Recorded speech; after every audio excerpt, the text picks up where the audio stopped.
So I know that most people going to college or university are pretty concerned about what it's going to be like, so I want to make a guide to help you out.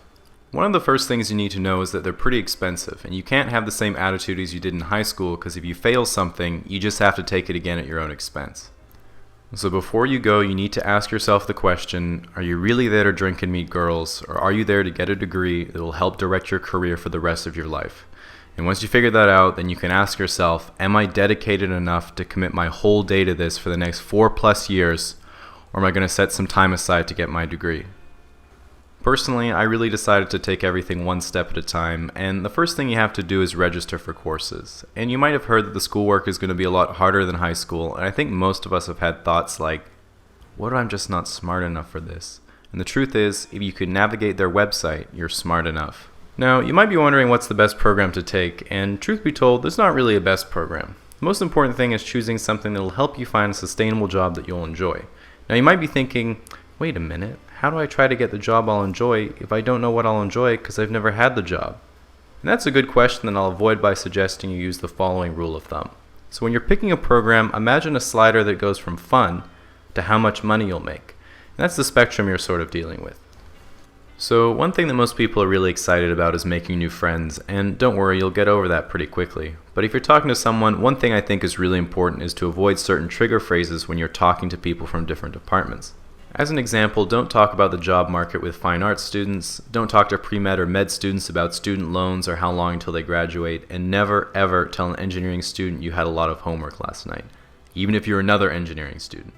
And if you're wondering what type of engineering has the most homework, it's the one they're taking.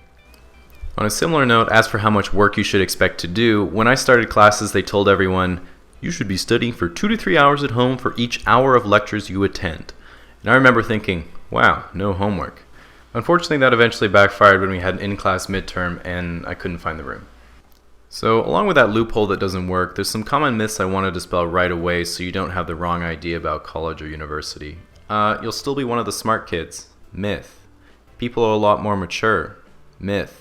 You'll have a lot more sex. True. I'll have a lot more sex. Myth. Now, completely unrelated but something that can really have an effect on your experience is the male to female ratio in a program. As an example, looking at the stats from our local schools, computer science and software engineering is 90% male, while the health and nursing programs are 90% female. And you might be thinking, oh no, I'm a guy taking computer science, but I still want to meet girls. What does that mean? It means you fucked up.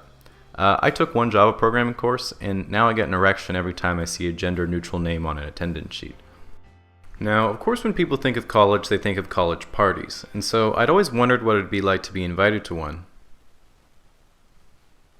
On a bit more serious note, one thing I think needs to be said is that a lot of students are a little bummed out that they were really good at something in high school, but now they're kind of middle of the pack. But the truth is, you don't need to be the best at your discipline to do great things.